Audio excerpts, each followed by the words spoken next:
আসসালামু আলাইকুম ভিউয়ার্স, আল্লাহর অশেষ রহমতে আলহামদুলিল্লাহ সবাই ভালো আছেন।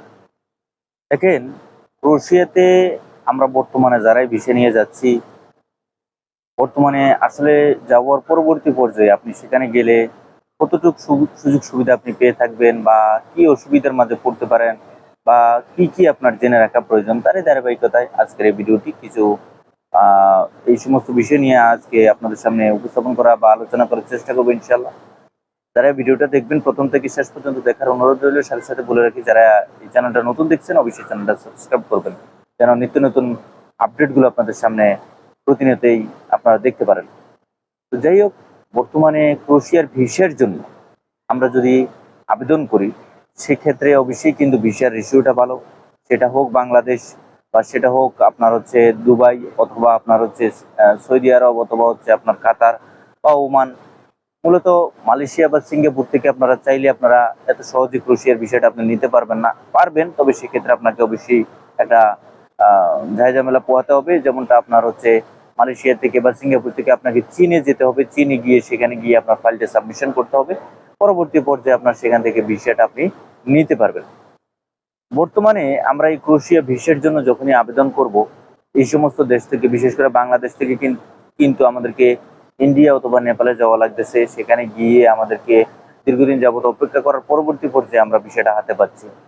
তো এই এমত অবস্থায় প্রবাসী হিসেবে আমরা বিভিন্ন দেশ থেকেও কিন্তু আমরা আবেদন করতেছি। তো যাই হোক, যারাই ভিসা পাচ্ছে বা প্রতিনিয়ত যাচ্ছে, অলরেডি প্রসেসিং অবস্থায় আছে, তাদের ক্ষেত্রে আমি বলবো যে আপনি যাওয়ার আগে অবশ্যই আপনার যে কাজটা বা যে কাজের ক্যাটাগরির ক্ষেত্রে আপনি ভিসা নিয়ে যাচ্ছেন, অবশ্যই আপনাকে সেই কাজটা শিখতে হবে, জানতে হবে।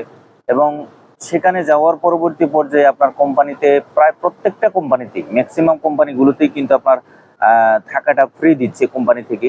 আর খাওয়াটা কোনো কোনো কোম্পানির ক্ষেত্রে দিচ্ছে, আবার কোনো কোনো কোম্পানির ক্ষেত্রে আবার দিচ্ছে না। তো সেই অনুসারে আমি বলবো, যারাই আপনারা আবেদন করবেন, আপনার যে ক্যাটাগরির কাজ, সেই ক্যাটাগরির কাজের উপরে ভালো একটি দক্ষতা আপনি অর্জন করে নেবেন, যেন আপনি সেখানে যাওয়ার পরে কোনো ধরনের সমস্যার সম্মুখীন আপনি না হন। কেননা এই কথাটা বলার পিছনে অনেকে বলবেন যে ভাই, আমার কাজ তো মোটামুটি ভাবে হলো, আমরা সেখানে গিয়ে জানবো বা শিখবো।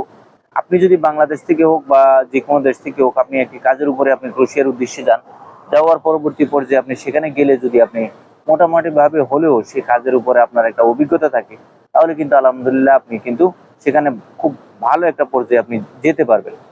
আরেকটি বিষয় হচ্ছে, যারা এই নতুন ভাবে যেতে চাচ্ছেন যে আমরা যাওয়ার পরবর্তী পর্যায়ে আমরা অন্যত্র চলে যাব বা অন্য কোথাও আমরা বিষয় নিয়ে আমরা আবেদন করব বা আমরা অন্য কোনো দেশে আমরা পাড়ি জমাবো, তাদের ক্ষেত্রে বলবো যে ভাই, আপনারা অন্য দেশে গিয়ে আপনারা সেখানে গিয়ে আপনারা ভিসার কার্যক্রম কতটুকু করতে পারবেন সেটা আপনি ক্রোয়েশিয়াতে লিগ্যাল ভাবে গেছেন, আপনি ক্রোয়েশিয়াতে গিয়ে সেখান থেকে আবার অন্যত্র চলে গেছেন, অবৈধ হয়ে গেছেন, পরবর্তী পর্যায়ে আপনার আপনার সুযোগ সুবিধাগুলো কিন্তু আপনি আর নিতে পারতেছেন। এই হচ্ছে মূল বিষয়গুলোর সাথে সাথে আরেকটি বিষয় বলে রাখি, যারা মিডল ইস্টের বিভিন্ন দেশ থেকেও যেতে চাচ্ছেন, অবশ্যই কিন্তু আপনাদের যে কাজটা আপনারা করতেছেন, এই কাজের উপর আপনার একটা অভিজ্ঞতা থাকা দরকার। তাহলে কিন্তু আপনি সেখানে গিয়েও ভালো একটি সম্ভাবনাময় একটি যে একটা সাফল্য, সেটা আপনি অর্জন করতে পারবেন। দেখেন ভিউয়ার্স, অসুবিধার মধ্যে হচ্ছে, আমরা অনেকেই কিন্তু প্রথম অবস্থায় আমরা সেখানে যাওয়ার পরবর্তী পর্যায়ে কিন্তু আমরা কোম্পানি ছেড়ে অন্যত্র চলে যাই। এই কাজটা আপনারা করবেন না। এই কাজটা যদি আপনারা করেন, আপনারা অবৈধ হয়ে যাবেন। আপনারা এখান থেকে অন্যত্র গিয়ে কিন্তু আপনারা অনেক ধরনের সুযোগ সুবিধাগুলো আপনারা হাতছাড়া করে ফেলবেন। তার মানে হচ্ছে, আপনি যদি ক্রোয়েশিয়াতে থাকেন, লিগেলভাবে থাকেন, তাহলে একটা পর্যায়ে আপনি সেখানে ভালোভাবে আপনি আপনার ভবিষ্যৎটা গড়তে পারবেন। এবং সাথে সাথে আরেকটি বিষয় হচ্ছে, আপনি সেখানে লিগেলভাবে দেশে আসা যাওয়া করতে পারবেন এবং আপনার যে কোনো ধরনের সুযোগ সুবিধা আপনি গ্রহণ করতে পারবেন। অন্যত্র চলে যাওয়া মানে হচ্ছে আপনাকে দীর্ঘ সময় অপেক্ষা করা এবং সেখানে গিয়ে আপনি অবৈধ হয়ে বিভিন্ন সমস্যাগুলোর সম্মুখীন হওয়া।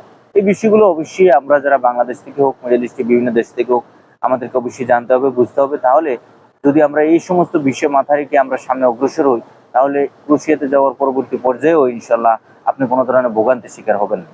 সবাই ভালো থাকবেন, সুস্থ থাকবেন। আগামীতে নতুন কোনো আপডেট নিয়ে খুব শীঘ্রই আপনাদের সামনে উপস্থিত হবো। আল্লাহ হাফেজ।